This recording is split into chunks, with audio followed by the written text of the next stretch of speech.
Target killing का सिलसिला जम्मू कश्मीर के अंदर थमा नहीं है। कश्मीर में एक बार फिर टारगेट किलिंग का दौर शुरू हुआ है। आपको जानकारी बड़ी मुहैया करवा रहे हैं। सेब का बाग आज एक बार फिर से लाल हो गया है, उस लहू से लाल हो गया है। और आपको बता दें कि आतंकवादियों ने 2 कश्मीरी पंडित भाइयों पर हमला किया, जिसमें से एक की मौत हो गई और एक इस वक्त अस्पताल के अंदर मौजूद है। फिलहाल तस्वीरों को आप देखिएगा, ये चीख और पुकार नई बात नहीं है कश्मीर के अंदर। ये चीख और पुकार नया नहीं है कि बार बार हम इसलिए कह रहे हैं क्योंकि जो जिम्मेदार हैं वो उन सवालों के जवाब देने से कतराते हैं जिन्हें आम जनता ने जिनको जिम्मेदारी सौंपी है। और ये जिम्मेदारी उन रीजनल पार्टी की है जिन्होंने जम्मू कश्मीर को खास तौर पर संभालने का, जम्मू कश्मीर की तस्वीर बदलने का लोगों से वादा किया था, लेकिन वो हो ना सका। केंद्र की जिम्मेदारी है जो इस वक्त भी जम्मू कश्मीर के लोगों को भरोसा दिला रही है कि जम्मू कश्मीर की तस्वीर बदलेगी। पर क्या वाकई जम्मू कश्मीर की तस्वीरें बदली हैं? आज उसी का हम जिक्र करेंगे, क्योंकि तमाम लोगों की जिम्मेदारी थी, उन लोगों को जिम्मा सौंपा था। आम जनता ने भरोसा उन लोगों पर जताया था जो पार्टियां जाती हैं घरों घरों तक और कहती हैं कि भरोसा करिए, हम आपके साथ हैं। लेकिन होता क्या है वो आपको तस्वीरों के माध्यम से बखूबी पता लग रहा होगा। कश्मीरी पंडित सिर्फ और सिर्फ राजनीति के लिए हमेशा इस्तेमाल होता आया, लेकिन कश्मीरी पंडितों का समाधान क्या अब हो सकेगा ये तो वक्त ही बता पाएगा। लेकिन आज गुलिस्तान न्यूज डंके की चोट पर सवाल पूछेगा कि आखिर ऐसा क्यों हो रहा है, आखिर क्यों तस्वीरें नहीं बदल रही हैं। क्योंकि आपको याद होगा इतने कश्मीरी पंडित जो हाल ही के अंदर हमने देखा था कि उनको भी मौत के घाट उतारा गया, लेकिन एक बार फिर से वो तस्वीर सामने आई जो चीख पुकार मचा रही है, जो सवालों को पूछने को मजबूर कर रही है कि आखिर जम्मू कश्मीर की जिम्मेदारी जिन लोगों को सौंपी गई थी वो लोग नाकाम क्यों साबित हो गए। कि जम्मू कश्मीर की जिम्मेदारी एक समय पर पीडीपी के पास थी, national conference, Congress, BJP, PDP का गठबंधन भी हुआ, इस वक्त यूटी है जम्मू कश्मीर। लेकिन आखिर ये जिम्मेदारियां जो ली जाती हैं उसको क्यों नहीं निभाया जाता है सही तरीके से? आज सवाल ये है क्योंकि इसमें आम जनता का लहू बहता है और आम जनता का लहू किस तरीके से इस वक्त भी जम्मू कश्मीर के अंदर बह रहा है उसकी तस्वीरें तो गुलिस्तान न्यूज आपको आज से नहीं कई सालों से दिखा रहा है। और सच हम दिखाते हैं, सच आपके सामने लाते हैं ताकि आपसे जुड़ी हुई खबर आप तक पहुंच पाए। फिलहाल आज इसी पर हम चर्चा करेंगे, लेकिन फटाफट से आपको सुनवाते हैं कि आखिर किस तरीके से उन पंडितों का दुख दर्द है जो कि हमारे साथ साझा करते हैं और हम उस दुख को सरकार तक पहुंचाते हैं। फिलहाल सुनिएगा क्या कुछ कहते हैं कश्मीरी पंडित। सोचो, हमारी जिंदगी के बारे में सोचो, हमारी सेफ्टी के बारे में सोचो। देवकाम का जवाब ये है, आप अपने गांव में बैठो, अपने उधरी गांव वालों के साथ काम करो, उधरी मारो। मैं अपने गांव के बाहर आपको नहीं ले सकता हूँ, ये ड्यूकॉम का जवाब है। बोला और मैं मेरे हाथ में कुछ नहीं है, मैं कुछ नहीं कर सकता हूँ आपके लिए। तो ये ड्यूकॉम। फिर मैं डीसी साहब के पास गया, डीसी साहब पहले बात ही नहीं सुनते, उसके बाद बोलते हैं जो बोलना है बोलो और निकलो यहाँ से जाओ। ये कौन सा तरीका हुआ उनका? या हमारे यहाँ कोई हक नहीं है? जब ड्यूकॉम के हाथ में कुछ नहीं है तो हम यहाँ क्या कर रहे हैं? तो आज क्या मसला हुआ? आज भी वही हुआ जो पहले मेरे भाई के साथ हुआ। आज तक किसी अफसर ने हमारा नहीं सुना। ये 4 महीने हुए, पीछे 5 महीने हुए, किसी ऑफिसर ने नहीं सुना हमारा। हम आज भी यहाँ मार रहे हैं। तो ये जो भाई थे ये क्या घर में ये जो कातिल हुआ, इस कातिल का जिम्मेवार खाली ड्यूकॉम और डीसी हैं बस। तो ये क्या घर में थे? घर में थे कि बाग में थे? घर में थे, बाग में थे। क्या हमें घर से बाहर नहीं निकलना है? हमें मजदूरी नहीं करना है? हमें अपने बच्चों को नहीं पालना है? हमें पेट अपने लिए खाना नहीं कमाना है? ना हमारे पास नौकरी है, ना कुछ है, हम क्या करेंगे? सवाल का जवाब लेने की आज हम कोशिश करेंगे, लेकिन जब जब कश्मीर के लोगों का लहू बहता है तब तब राजनीति भी बखूबी होती है और राजनीतिक रोटियां भी बखूबी सेकी जाती हैं। आज हर एक पार्टी का नेता मैदान के अंदर कूद पड़ा और बताने लगा कि केंद्र सरकार आखिर क्या कश्मीरी पंडितों के साथ कर रही है और आगे आने वाले समय में जो सवाल खड़े कर रहे हैं वो किस तरीके से सुरक्षा मुहैया करवाएंगे। फटाफट से हम अपने खास मेहमानों के पास तो चलेंगे, लेकिन वो बाइट आपको सुनवा देते हैं जो राजनेता राजनीति के लिए सिर्फ देते हैं। वो बाइट सुनवाइएगा, फिर अपने खास मेहमानों के पास चलते हैं। 370 इसलिए हटाया देश को ये कहकर के पूरे पंडितों को फायदा होगा, कश्मीर में अमन हो जाएगा। तो ये तो पहला हमला नहीं है कश्मीरी पंडित पर। जो बरसों की मेहनत के बाद उनको लाकर वहां पर वो आ रहे थे, रह रहे थे, आज वो उनको आप उन कश्मीरी पंडितों को आप बिल्कुल ही अनसेफ कर दिए। और वो इसलिए अनसेफ हो रहे हैं क्योंकि आपकी सरकार ने उनको के सेफ्टी प्रोवाइड करने में सरासर नाकाम साबित हुई है। और कश्मीरी पंडित तो अब कश्मीर छोड़ के जाना चाह रहे हैं। हमने और आपने देखा कि वो प्रोटेस्ट कर रहे थे रोडों पर आकर। उनके एनक्लेव्स को रातों में पुलिस बंद कर दी थी कि वो निकल कर ना जाए कहीं। तो ये मोदी सरकार की नाकामी का एक और मिसाल है कश्मीर में। और इसकी पूरी जिम्मेदारी जो है वो भारतीय जनता पार्टी और उनकी सरकार पर आती है कि उन्होंने वो कश्मीरी पंडितों को उनकी जान की हिफाजत करने में नाकाम साबित हो रहे हैं। पहले तो मैं इस अटैक का खंडन करता हूं और जो सुनील कुमार शहीद हुए उनके प्रति श्रद्धांजलि प्रकट करता हूं और उनका भाई पिंटू कुमार जो अभी जेर इलाज है उसके लिए ईश्वर से प्रार्थना करता हूं कि वो जल्दी ठीक हो जाए।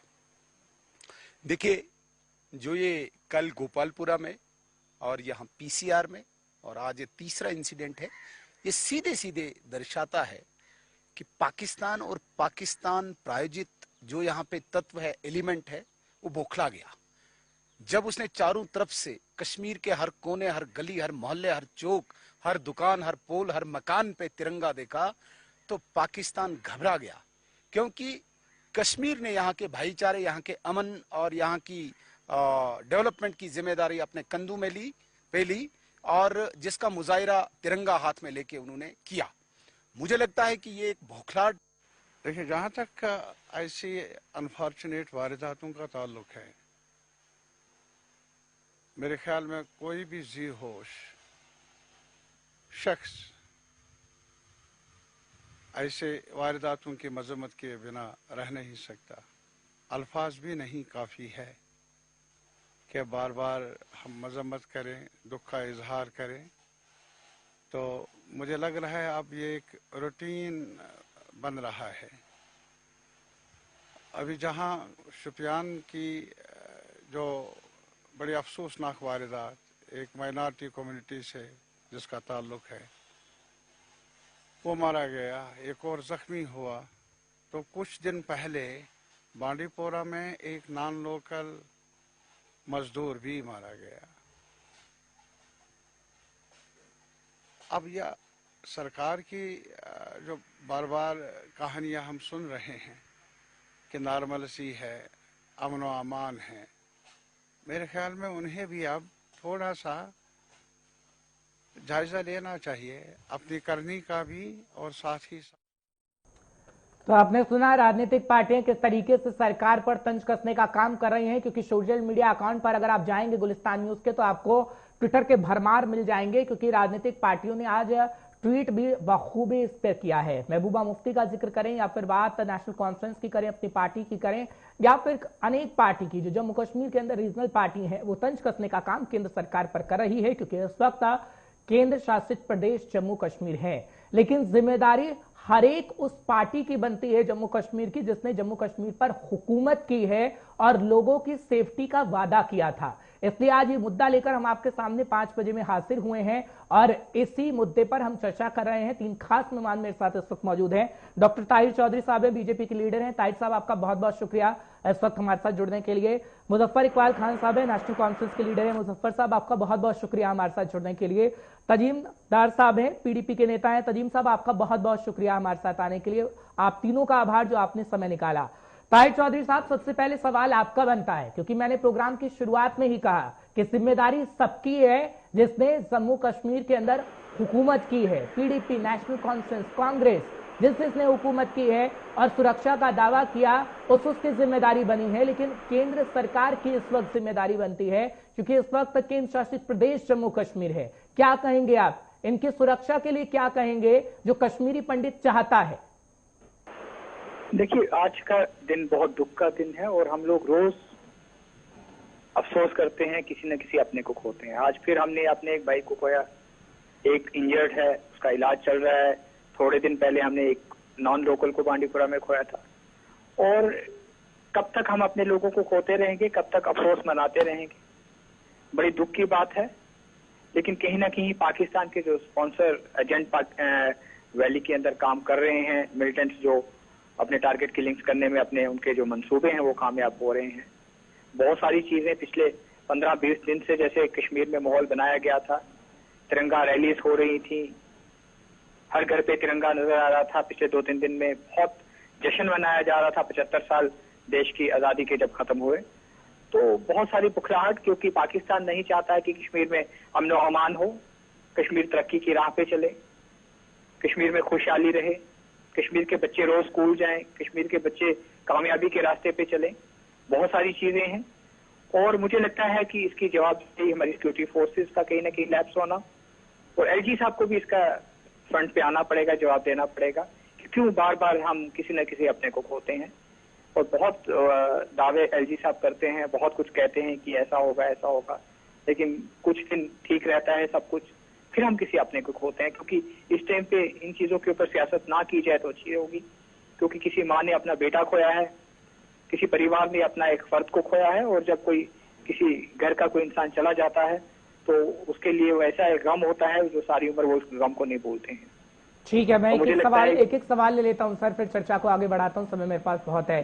ताजिम साहब, जो ऐसे वाकये पेश आते हैं जम्मू कश्मीर के अंदर, क्या बखूबी उस पर राजनीति होनी चाहिए या फिर एक अपील की जानी चाहिए, या फिर तमाम उन लोगों से ये कहना चाहिए कि मिलजुल कर रहें, साथ ही साथ ऐसा माहौल बनाएं कि सभी लोग महसूस करें कि हम सुरक्षित हैं, चाहे वो जम्मू कश्मीर का पंडित हो, चाहे जम्मू कश्मीर का स्थानीय नागरिक हो, आने वाला पर्यटक हो, या फिर कोई भी आम इंसान? क्या राजनीति लाजिम हो जाती है हर बार जो आप लोग करते हैं ताजिम साहब? सबसे पहले तो मैं शुक्रिया अदा करूंगा, आप लोगों ने मुझे मौका दिया यहाँ पे आने का और बोलने का। और आज क्योंकि हमारी रियासत जम्मू कश्मीर में बहुत दुख का दिन है, इस एतबार से भी कि हमारे आईटीबीपी के जवान आज एक एक्सीडेंट में शहीद हुए, मारे गए, और दूसरा हमारे कश्मीरी पंडित भाई जो हैं वो उनके ऊपर भी निशाना किया गया, उनको भी शहीद किया गया। और उसके साथ साथ आज अटल बिहारी वाजपेयी जी का भी आज जो है वो डेथ एनिवर्सरी है। और क्योंकि आज अगर जम्मू कश्मीर के लोग सबसे ज्यादा जी ही हैं, सबसे ज्यादा अगर कोई लीडर किसी को मिस किया जाता है तो वो अटल बिहारी वाजपेयी जी। तो मैं ये समझता हूं कि जहां तक आपने आज जो इशू उठाया है, और आपकी तरफ से भी मैं कहूंगा कि आप जो इस मॉडरेट, जो आप इस पूरे सिस्टम को मॉडरेट कर रहे हैं, मुझे लगता है कि आप भी कहीं ना कहीं एक बायस अप्रोच रखे हुए हैं। बायस अप्रोच इस एतबार से है कि आप, क्या मुझे सुन रहे हैं? आवाज आ रही है? बिल्कुल, आपकी आवाज आ रही है सर, कंटिन्यू करेगा। जी, मैं ये कहता हूं कि कहीं ना कहीं आपकी तरफ से भी हमें बायसनेस नजर आती है कि आप सारे का सारा जिम्मा जो है वो रीजनल पार्टीज के ऊपर थोपने की कोशिश करते हैं। हमें मिलजुल कर आपको और हमें मिलकर सवाल मरकजी हुकूमत से पूछना चाहिए कि जो पिछले 3 साल से इन्होंने खोखले दावे करके यहाँ पे एक माहौल बनाने, लेकिन ताजिम साहब क्या जिम्मा आपका नहीं था? आप सरकार में नहीं रहे? मैंने सभी की बात की, मैंने पहला सवाल ही ताहिर साहब से लिया क्योंकि केंद्र में वो इस वक्त हैं। सर आप मुझे मौका दीजिए ना। ठीक है, बात को पूरा आ रहा हूँ ना, मुझे इस पे मौका दीजिए। मैं ये कह रहा हूँ कि पिछले 3 साल से आपने रियासत की तमाम पार्टियों को इरिलेवेंट करके रख दिया और एक अपना इक़्तिदार इसके ऊपर पूरे का पूरा कब्जा करके बैठ गए जम्मू कश्मीर के ऊपर। हम जब तक थे इक़्तिदार में तब तक मुफ्ती साहब रहे हो या फारूक साहब रहे हो या अटल बिहारी वाजपेयी जी रहे हो या मनमोहन सिंह रहे हो, उन लोगों ने, तमाम लोगों ने मिलकर एक माहौल बनाया यहाँ रियासत जम्मू कश्मीर में, जहाँ पे आज तक अगर आप पिछली गवर्नमेंट का और आज का तज्जिया करेंगे तो कभी इतनी किलिंग्स नहीं हुई हैं, टारगेटेड किलिंग जितनी आज के दौर में हो रही हैं। तो इसका जिम्मेदार आपको मरकज को ठहराना चाहिए, उसके बरक्स आप हमें कह रहे हैं। ताजिम साहब, क्या आपके समय में हत्याएं नहीं हुई? क्या आपके समय में कश्मीरी पंडित नहीं मारा जा रहा था? मैं सारा ठीकरा केंद्र पर कैसे फोड़ दूं जब हुकूमत आपने भी जम्मू कश्मीर के अंदर की है? ताजिम साहब, आपको याद होगा कि बीजेपी के साथ आप भी गठबंधन में थे। आपको याद होगा कि मुफ्ती मोहम्मद सईद साहब ने खड़े होकर, सर मेरी बात सुनिए, सड़क पर खड़े होकर उन्होंने ये कहा था कि जम्मू कश्मीर की सुरक्षा हमारी पहली जिम्मेदारी है ताजिम साहब, इस बात को आप नहीं भूले हैं शायद। बात मत कीजिए, आप मेरी बात सुनिए। आप बीजेपी के प्रवक्ता की मेरा बात मत करिए, आप मेरी बात नहीं ताजिम साहब, आप मुझे सर्टिफिकेट मत दीजिए, आप मुझे सर्टिफिकेट नहीं दे सकते हैं कि मैं बीजेपी का प्रवक्ता हूँ, एंकर हूँ या क्या हूँ। आप अपनी बात करिए। क्या आपकी हुकूमत में टारगेट किलिंग नहीं हुई थी ताजिम साहब, हाँ या ना? ताजिम साहब बिल्कुल नहीं थी। ताजिम साहब, जिस तरह के हालात आज है वो हालात पहले नहीं थे, वो हालात पहले नहीं थे जो हालात आज है। जिस तरह की टारगेट किलिंग आज हो रही है वो पहले नहीं थी। अगर आप पिछला नहीं, पहले जम्मू कश्मीर के दुकानों पर ताला लगा रहता था, वो आपको अच्छा लगता था। पहले पत्थरबाजी होती थी, वो आपको अच्छी लगती थी। किसने कहा आपको ताला लगता था? किसने कहा आपको ताला लगता था? अटल बिहारी वाजपेयी जी ने, मुफ्ती साहब ने, फारूक साहब ने, तमाम लोगों ने मिलकर रियासत का हालात ठीक किए। रियासत के हालात पटरी पर आए। कौन कहता है रियासत जम्मू कश्मीर ने 1996 से लेकर 2002 के बाद जब मुफ्ती साहब आए और अटल बिहारी वाजपेयी जी के साथ मिलकर माहौल रियासत का बिल्कुल ठीक हो गया? कौन सी बातें करते हैं आज? मैं अगर माहौल ठीक हुआ होता, मेरी बात सुनिए ताजिम साहब, आपकी बात अगर मैं मान भी लूं, ताजिम साहब, मैं आपकी बात मान भी लूं कि पीडीपी कह रही है कि माहौल हमने ठीक किया है, चलिए एक तरफ मैं उसको रख भी देता हूं, तो आखिर सर मेरे सवाल का जवाब तो सुन लीजिए। आपने जो सवाल किया उसका जवाब भी मैं दे रहा हूं। मैं मान लेता हूं कि अगर आप ठीक कह रहे हैं तो आखिर मरकजी हुकूमत से सवाल करना चाहिए। आज आप हमसे सवाल कर रहे हैं। ताजिम साहब, ताजिम साहब, मैंने पहला ही सवाल केंद्र सरकार से पूछा, क्योंकि केंद्र सरकार की जिम्मेदारी बनती है सर, केंद्र शासित प्रदेश जम्मू कश्मीर है, लेकिन आपकी जिम्मेदारी थी जब आप बीजेपी के साथ गठबंधन में रहे। मुफ्ती मोहम्मद सईद ने जब सड़क पर खड़े होकर ये कहा था कि जम्मू कश्मीर के लोगों की जिम्मेदारी हमारी है, कहा था या नहीं कहा था? बिल्कुल। जब वो इक्तदार हम अपनी जिम्मेदारी से कहां भाग रहे हैं, लेकिन इक्तदार किसके पास है, पावर किसके पास है? नहीं, पावर तो मैं भी कह रहा हूँ ना कि पावर भैया केंद्र सरकार के पास है। ताहिर चौधरी साहब ने कहा कि उपराज्यपाल साहब को जो इन्फॉर्मेशन, हाँ, आप मेरी बात एक जवाब दीजिए। अगर हर अच्छी बात का आप क्रेडिट ले रहे हैं तो हर बुरी बात को भी तो आप ही को क्रेडिट जाएगा। ठीक है, मरकजी हुकूमत को ही जाएगा ना, तो किस पे जाएगा क्रेडिट? मतलब अच्छी बातें सब आपकी, बुरी बातें सब रिलीजन पार्टीज की। ये कौन सा जवाजियत है? नहीं ताजिम साहब, आपके साथ मिलकर ताजिम साहब आप समझे नहीं, ताजिम साहब आप समझ ही नहीं रहे, आप समझना नहीं चाहते हैं या फिर आप समझ नहीं रहे हैं? कांग्रेस आप फिर सवाल हमें ही पूछ रहे हैं, ये बड़ी एक आयरनी है। ये तो सर मेरा पहला सवाल ताहिर चौधरी साहब से था। ताजिम साहब, आप या तो सवाल का जवाब देना नहीं चाहते हैं या फिर जम्मू कश्मीर के लोगों को सिर्फ बरगलाना चाहते हैं, 370 के नाम पर बरगलाना चाहते हैं। ठीक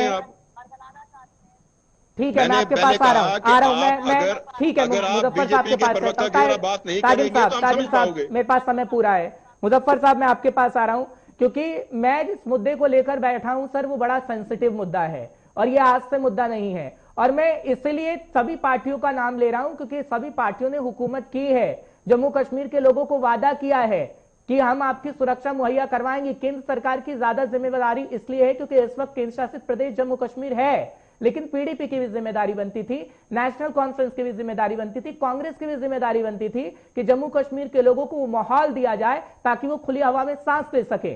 मुजफ्फर साहब, आप मुझे बीच में टोकेंगे नहीं, मैं आपके हर एक सवाल का जवाब दूंगा। ठीक है। पहली बात तो ये है कि 5 अगस्त 2019 के बाद जो हालात बिगड़े हैं उसकी जिम्मेदारी ना पीडीपी की, ना नेशनल कॉन्फ्रेंस की, ना कांग्रेस की, वो मरकजी सरकार की है। ठीक। 2018 में, 2019 में नहीं, 2018 के मिड में यहां गवर्नर राज लगाया गया था। गवर्नर राज लगा के होम मिनिस्टर साहब ने सब कुछ अपने हाथ लिया था। होम मिनिस्टर साहब ने 5 अगस्त और 6 अगस्त 2019 को फ्लोर ऑफ द हाउस कहा था कि मैंने ये जितनी तब्दीलियां की हैं, ये रीऑर्गेनाइजेशन एक्ट जो लाया है, मैंने जो इसको यूनियन टेरिटरी बनाया है, ये इसलिए बनाया है कि यहां से आतंकवाद खत्म करूंगा, मैं लोगों को तामीर और तरक्की दूंगा। ना तामीर और तरक्की हुई, ना आतंकवाद खत्म हुआ। अब हम पर आप इल्जाम लगाते हो, आप जरा अंदाजा करो 1989 से लेकर 96 तक क्या हालात थे। 96 में जब फारूक साहब ने सरकार बनाई, जब कोई बनाने के लिए तैयार नहीं था, जम्मू कश्मीर का चीफ मिनिस्टर बनने के लिए कोई तैयार नहीं था। फारूक अब्दुल्ला सरकार में कश्मीरी पंडित सुरक्षित थे? बिल्कुल सुरक्षित हुए।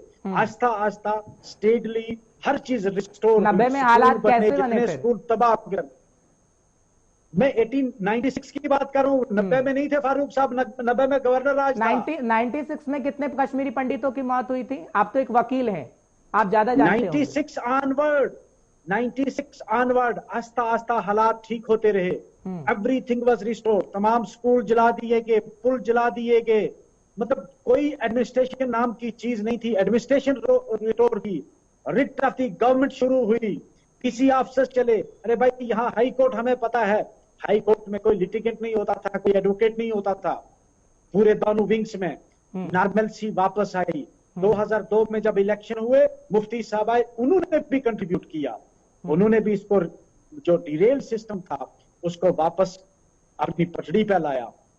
2008, 9, 10 तक बिल्कुल कंप्लीट नॉर्मलसी आ गई, कोई किलिंग नहीं थी, सिविलियन किलिंग कोई नहीं थी। आप कह रहे हैं कि 96 से 2001 में कोई किलिंग ही नहीं हुई है, ये कहना चाह रहे हैं ना आप? मैं 2000 नहीं, मैं कह रहा हूं 2006 से लेकर 2010 तक, तब तक इक्का दुक्का वारदात होती थी, लेकिन आस्ता आस्ता कंट्रोल। अब जाहिर सी बात है, तुमको कि रातों रात कंट्रोल हो जाएगा तो रातों रात कंट्रोल नहीं होगा। वही तो बीजेपी कह रही है ना कि भैया 370 हटे, अभी 3 साल हुए। बीजेपी को तो पिछले 4.5 साल हो गए।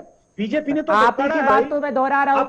आपने मेरे को 2010 तक का डाटा दिया, आपने बोला इक्का दुक्का वारदात हुई या नहीं हुई, हुई या नहीं हुई? भाई तुम 89 की बात करो ना, आप ऐसे मत करो। आप नहीं 89 की तो आप ही ने मेरे को बात नहीं करने दी। मैं तो 89 पर गया था, लेकिन आपने ले आया अपनी सरकार पर। मैंने आपको पहले कहा था मुझे टोकना नहीं। जो चलिए ठीक है, आप कंटिन्यू करिए। ठीक है, आप कंटिन्यू करिए, टोकना नहीं। ठीक है। तो 96 से लेकर 2004-5 तक, जब तक मिलिटेंसी, क्योंकि उस वक्त टॉप पे मिलिटेंसी थी, उस वक्त हर घर में मिलिटेंट थे, हर इलाके में थे, आस्ता आस्ता सिक्योरिटी फोर्सेस ने कंट्रोल किया।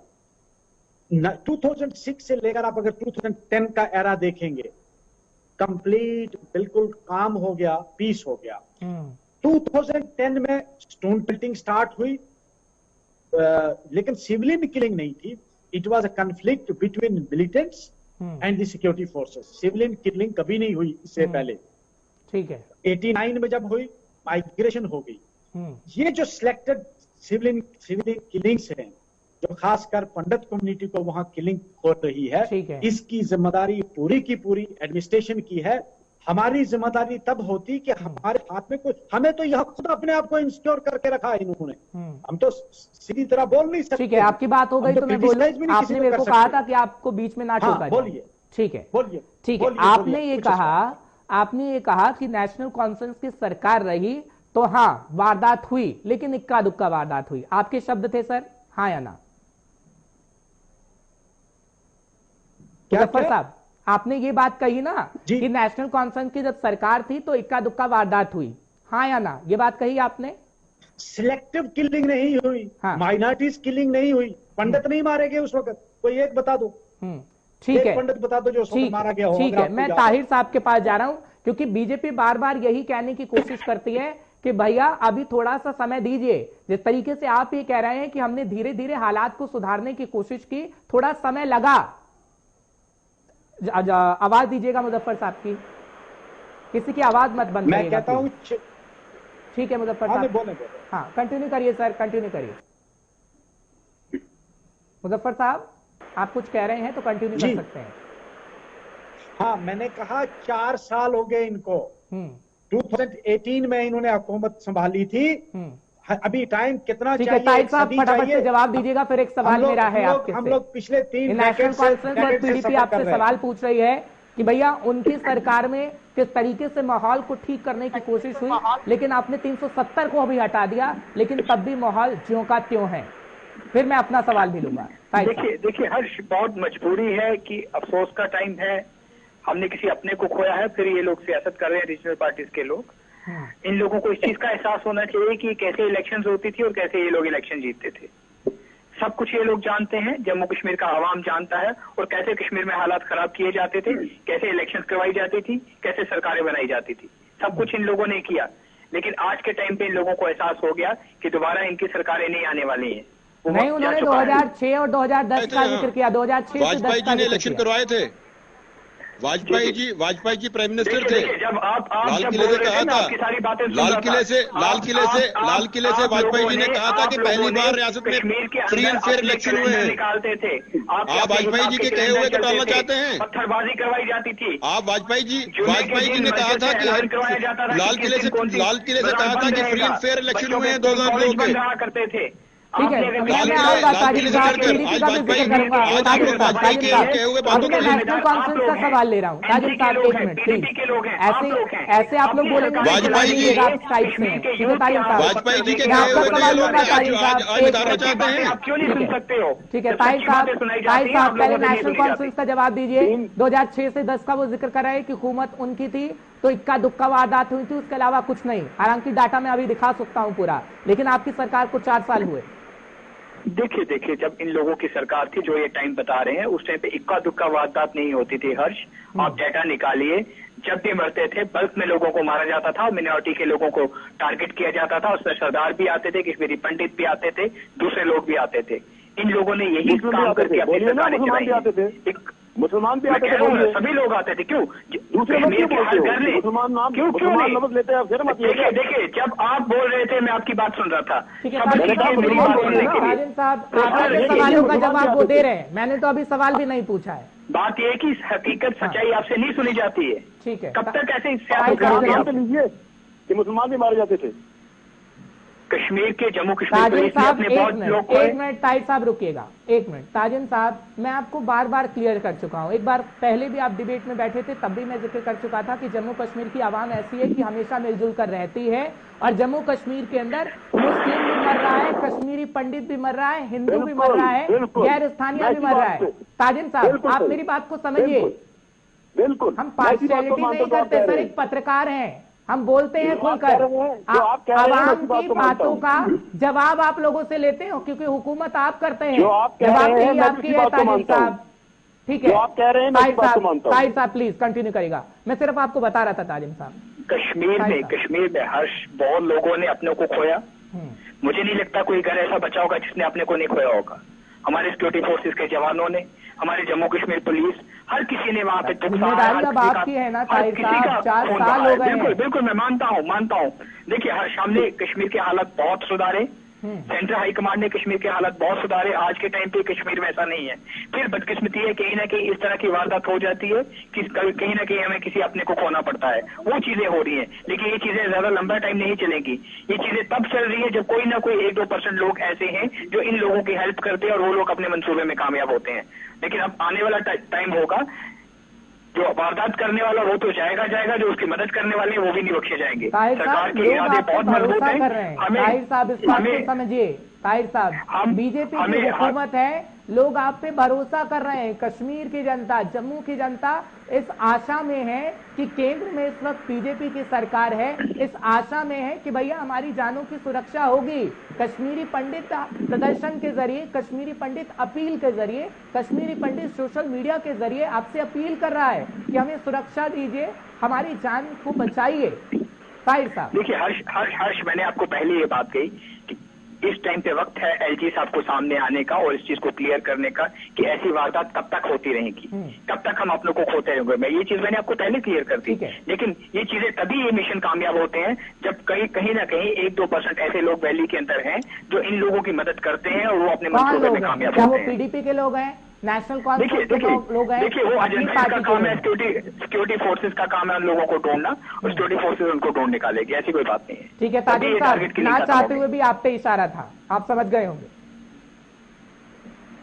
देखें, मैं एक बात आपको बताऊं कि मेरे भाई जो बीजेपी के प्रवक्ता हैं, इन्होंने अभी कहा कि रियासत जम्मू कश्मीर में कैसे इलेक्शन होते थे। मैं इनकी याददाश्त के लिए बता दूं कि लाल किले के ऊपर वाजपेयी जी ने तकरीर करते हुए कहा था कि 2002 के बाद जो इलेक्शन हुए, किस तरह से उन्होंने उसको सराहा, किस तरह से रियासत जम्मू कश्मीर का माहौल ठीक करने में वाजपेयी जी ने जो अपना एक योगदान दिया। इन लोगों ने उस वाजपेयी जी के किए हुए तमाम कामों के ऊपर पानी फेर दिया। और अगर वाजपेयी जी की उस थ्योरी को ये लेके आगे चलते, आज रियासत जम्मू कश्मीर में जो मुफ्ती साहब ने साथ मिलके, या फारूक साहब रहे हों, या हमारे पुराने जितने भी लीडर कांग्रेस के आजाद साहब रहे हों, उन तमाम लोगों ने मिलकर एक माहौल बनाया यहाँ पे हालात सुधारने का, रास्ते खुले। आर पार तजारत शुरू हुई, लोगों के अंदर एक सेंस ऑफ सिक्योरिटी आया और आहिस्ता आहिस्ता रियासत के हालात जो थे वो नॉर्मल होते गए। लेकिन बदकिस्मती ये है कि 8 साल की गवर्नेंस के बाद जब मोदी जी लाल किले से ये कहें कि हमें अब सबसे ज्यादा अगर लड़ना है किसी से तो वो करप्शन से लड़ना है, 8 साल से तक आप करप्शन खत्म नहीं कर पाए हैं। 8 साल के बाद दोबारा आप नारा दे रहे हैं कि हमें जम्मू कश्मीर पूरे हिंदुस्तान में करप्शन दूर करनी है। अब कितना वक्त चाहिए आपको? आप तो जब 2014 के इलेक्शन में तो हम कहते थे कि एक कहीं सर उठेगा तो हम 56 इंच का सीना जाएगा और तमाम लोगों को वहां खत्म करके 1 मिनट पे खत्म कर देंगे। आज हालात क्यों ठीक नहीं हो रहे हैं? आज अगर मेरी भाई हमारी जान हमारे हिस्सा है ना ताजिम साहब, आज मैं ये कह रहा हूं कि आज अगर उन्होंने बीड़ा उठाया है, आज एजेंसियां तमाम उनके पास हैं, तमाम उनके पास पावर है, जितनी पावर उनके पास है मैं समझता हूं कि पिछले कई सालों तक किसी के पास नहीं रही। फिर हालात क्यों नहीं सुधर रहे हैं? इसलिए हमारा ये कहना है कि उनको जो हमारे पड़ोसी मुल्क हैं उनके साथ 2 टूक बात करनी चाहिए ताकि हमारे हालात खराब ना हो, जम्मू कश्मीर के अंदर ऐसी इंसिडेंट्स ना हो। फिर किस स्थिति में उससे बात तो पड़ोसी मुल्क से बात कौन करेगा? पड़ोसी मुल्क से बात कौन करेगा? प्राइम मिनिस्टर ही करेंगे ना। 2018 की बात भी तो आपको मोदी साहब की याद होनी चाहिए। उन्होंने कहा था कि गोली से नहीं हालात सुधरेंगे, गले लगाने से हालात सुधरेंगे। वो जमीन पर स्थितियां दिखी हैं कि लोग देखें वो नारा सबसे लोग अब ऐसी बातें नहीं करते जो पहली किया सबसे पहला नारा वो मुफ्ती साहब ने दिया था, ग्रेनेड से ना गोली से बात बनेगी बोली से। उसी बात जो बोली से बात थी वाजपेयी जी ने इसको कैरी फॉरवर्ड किया।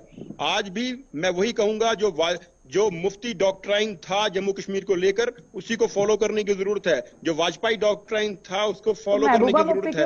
जम्मू कश्मीर के हालात अगर सुधारने हैं, अगर आप उसको फॉलो करेंगे, ग्रेनेड से ना गोली से बात बनेगी बोली से। अगर आप फॉलो करती हैं सर, महबूबा मुफ्ती ज्यादातर बातचीत नहीं करती हैं। महबूबा जी ने क्या किया? आप महबूबा जी ने क्या किया? युवाओं की बात उन्हें करनी चाहिए, युवाओं को बताना चाहिए कि कैसे आप अपना भविष्य बना सकते हैं। अगर महबूबा जी युवाओं की बात नहीं करती हैं तो जम्मू कश्मीर में कोई युवाओं की बात नहीं करता है। फिर सबसे ज्यादा युवाओं की बात करने वाली महबूबा जी हैं। ठीक है मुजफ्फर साहब इस बात से सहमत है क्या? हालांकि पीएचडी आपका है लेकिन आप अपनी विचारधारा के लिए स्वतंत्र हैं, नेशनल कॉन्फ्रेंस एक पार्टी। मुजफ्फर साहब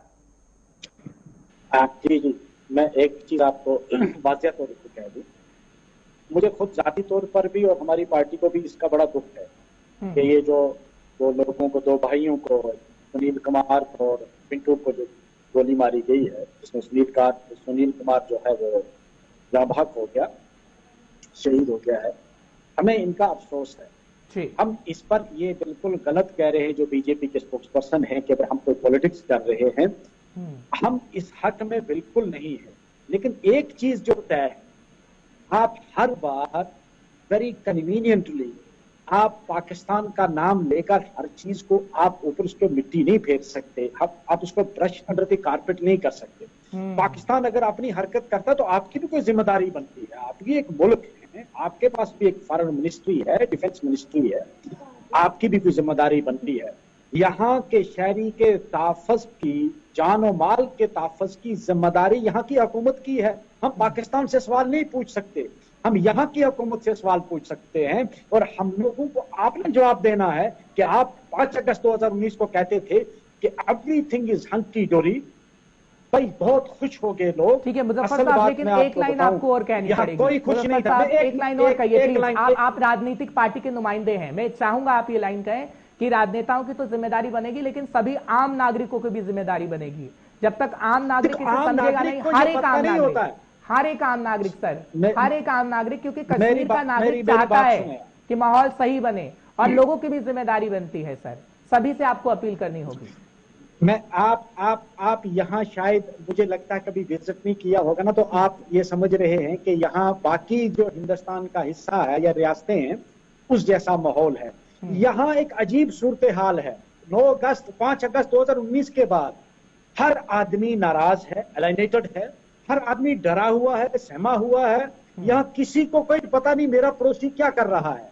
तो जिम्मेदारी कहाँ बनेगी भाई? वो एक जो सोशल ना पहले नहीं था, पहले सोशल फैब्रिक एक था, लेकिन जब 5 अगस्त के बाद जो हालात यहाँ पैदा हुए उसमें मुझे भी बंद कर दिया गया घर में, मुझे मेरी आजादी सच बोलने की ही छीन ली गई। मैं अगर सच बोलता हूं, मैं सच बताऊं आपको, हकीकत है ये, मैं अगर सच बोलूंगा तो दूसरे दिन मुझे उठा के, अब मेरा कोई थोड़ा बहुत अगर लिहाज करेगा कि ये वकील है, सुप्रीम कोर्ट का एडवोकेट है, तो अदरवाइज लेकिन मुजफ्फर साहब आप मीडिया तो वाला सच बोल रहे हैं, बोल खुलेआम सकता है। सच बोल रहे हैं टीवी डिबेट में, मौका है आपके पास। एक चीज मैं इसलिए बोल रहा हूं आपको, मैं हिम्मत करके बोल रहा हूं आपको इसलिए कि मैं कभी कभार आता हूं, मैं दिल्ली रहता हूं ज्यादा, और हकीकत ये है कि यहाँ जो सिस्टम है, फैब्रिक सिस्टम होता है ना, एक सोशल फैब्रिक सिस्टम, कि हर आदमी दूसरे आदमी के साथ मिलता है। आज यहाँ ये खौफो हरास है कि समय कम है, मैं 3 बातें पूछूंगा, ठीक है, 2 पीडीपी से 2 आपसे, प्लीज, समय कम है, मैं जल्दी से क्लियर कर दूं। क्या 370 आने से हालात ठीक हो जाएंगे? पहला सवाल जल्दी से मुजफ्फर साहब। बिल्कुल होंगे, बिल्कुल होंगे। 370 सुप्रीम कोर्ट के अंदर है, आप वकील हैं सर, अगर 370 वापस आता है, यहाँ की रियासत वापस आती है, ठीक है। दूसरा सवाल, 370 सुप्रीम कोर्ट के अंदर है, 370 के लिए नेशनल कॉन्फ्रेंस क्या लड़ाई लड़ेगी? हम लड़ेंगे, सियासी तौर पर भी और अदालत में भी, दोनों कानूनी। मैं खुद पिटिशनर हूं, मैं एक एडवोकेट हूं वहां सुप्रीम कोर्ट में एक केस में, उसमें मैंने खुद भी पिटिशन की हुई है, मैं खुद पिटिशनर हूं। हम कानूनी तौर पर कोर्ट के अंदर भी लड़ेंगे, लेकिन सियासी तौर पर ग्राउंड पे भी लड़ेंगे। उसके लिए हम आने वाली नस्लें तक हमारी लड़ेंगी, क्योंकि वो हमारी पहचान थी, हमारी इज्जत थी, हमारा झंडा जो था। ठीक है, पीडीपी से सवाल, 2 क्वेश्चन फिर मैं ताहिर साहब से इसका जवाब लेता हूं। ताजिम साहब, 370 अगर लौटता है तो क्या सब कुछ ठीक हो जाएगा, आप ये मानते हैं? देखिए, पहले मैं आपके इस सवाल से पहले एक बात क्लियर करूंगा, एक बात कहना चाहूंगा सिर्फ, वो ये है कि जो कत्लेआम बेगुनाह लोगों का हो रहा है, इस्लाम में भी यही है कि एक बेगुनाह का कत्ल पूरी इंसानियत का कत्ल है। बिल्कुल, यही समझाना है, यही समझाना है ताजिम साहब। कर रहे हैं, जो लोग ये कर रहे हैं, उन लोगों को खुदा कभी माफ नहीं करेगा, नंबर 1। दूसरी बात मैं ये कहना चाहूंगा आपसे, जहां तक 370 की बात है, 370 गैर आईनी तरीके से जम्मू कश्मीर से हटाया गया।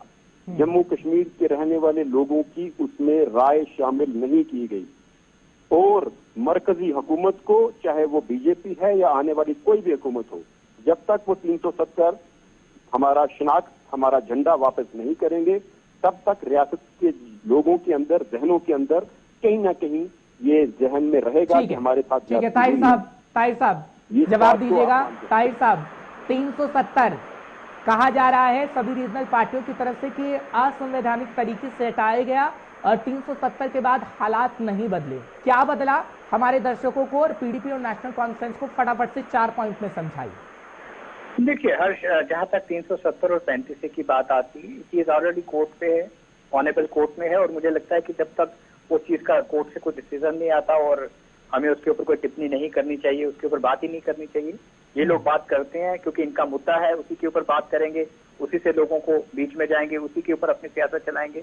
मुझे लगता है उस इशू पे बात करने की कोई बात बनती नहीं है। जो चीज ऑनेबल सुप्रीम कोर्ट में है, जब वहां से जो फैसला आएगा उस सबको मंजूर होगा, एनसी को भी होगा, पीडीपी को भी होगा, बाकी रीजनल पार्टी को भी होगा। तो आप ये कह रहे हैं कि 370 के नाम पर सिर्फ लोगों को बेवकूफ बना रही है पार्टियां? बिल्कुल बिल्कुल, नेशनल कॉन्फ्रेंस भी और पीडीपी भी। यस।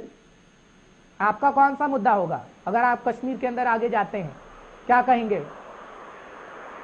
नहीं, आप बीजेपी की बात कर रहे हैं हर्ष जी, बीजेपी का कौन सा ऐसा मुद्दा होगा ताकि जनता विश्वास करे, क्योंकि जनता, देखिए, ये पीडीपी नेशनल कॉन्फ्रेंस कह रही है कि जनता चाहती है 370 को, आप कह रहे हैं कि जनता खुश है। देखिए हर्ष, मैं आपको बताऊं, कश्मीर में हकीकत में देखा जाए 370 के बाद जाने के बाद कश्मीर का जो आम नागरिक है, आम इंसान है, बहुत खुश है।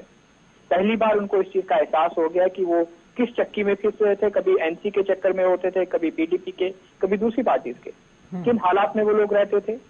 उनके बच्चे स्कूल नहीं जा पाते थे, कॉलेजेस में नहीं जा पाते थे, बड़े अलग तरह की सियासत वहां पे चलाई जाती थी। फैमिली की सियासत थी, परिवार की सियासत थी, चाहे उसमें एनसी की बात करें चाहे पीडीपी की करें, मुझे उसमें कोई वो फर्क नहीं लगता है। लेकिन अब की बात, जैसे भारतीय जनता पार्टी, आपका विकास मुद्दा होगा, जाते जाते क्लोजिंग कमेंट लूंगा, क्या विकास का मुद्दा होगा अगर इलेक्शन होते हैं, मान लीजिए इलेक्शन होते हैं, तो विकास के मुद्दे पर बीजेपी उतरेगी? Bharatiya Janata party development, youth को आगे कैसे लाना है, कश्मीर की नई लीडरशिप को कैसे आगे लाना है, हम उन इश्यूज के ऊपर हैं, क्योंकि आने वाले टाइम पे ठीक है मुजफ्फर साहब, आगे आने वाले समय में अगर इलेक्शन होते हैं तो आपका कौन सा मुद्दा होगा, जल्दी क्लियर करिएगा। सियासी मुद्दा 370 35A का होगा ही होगा। सियासी मुद्दा तो होगा, डेवलपमेंटल भी होगा। मैं नहीं कहता कि डेवलपमेंट का मुद्दा नहीं होगा, लेकिन इनको करारा जवाब इस बार मिलेंगे। यहाँ के लोग जिन्होंने यहाँ की रियासत को छीना, यहाँ की पहचान को छीना, यहाँ की गारंटी जो थी, 370 के मसले पर पीएचडी एक होगी, इलेक्शन आएंगे तो साथ लगेगी। बिल्कुल एक होगी, बिल्कुल एक होगी, बिल्कुल एक होगी। और इस बार एक करारा जवाब बीजेपी को मिलेगा। और ये जो कहते हैं ना लोग बहुत खुश हैं, वो पता चल जाएगा, वो पता चल जाएगा। कौन सा मुद्दा होगा पीडीपी का? पीडीपी जम्मू कश्मीर की आवाम की शनाख्त को बहाल करने के लिए अपनी हर संभव डेमोक्रेटिक तरीके से फाइट करेगी और हमारा मुद्दा जम्मू कश्मीर के लोगों की शनाख्त को वापस लाने का होगा। चलिए ठीक है, आप तीनों का बहुत बहुत शुक्रिया। ताहिर साहब आपका भी, मुजफ्फर साहब आपका भी, ताजिम साहब आपका भी बहुत बहुत शुक्रिया, आपने समय निकाला और आप 5 के पंच में हमारे साथ आए। फिलहाल मुद्दा हमने आपको बताया उन रीजनल पार्टी का जो कि बता रही हैं कि आगे आने वाले समय में अगर चुनाव होते हैं तो हमारा मुद्दा क्या रहेगा। लेकिन इस वक्त टारगेट किलिंग जम्मू कश्मीर में हुई है, लहू तो बहा है, लेकिन जिम्मेदारी सभी की बनती है, जम्मू कश्मीर वासियों की भी और उन राजनेताओं की भी जो दावे तो करते हैं लेकिन हकीकत तस्वीर के साथ बयां हो जाती है, क्योंकि तस्वीर बोला करती हैं और वो बोलती तस्वीर गुलिस्तान न्यूज आपको बखूबी दिखाता है।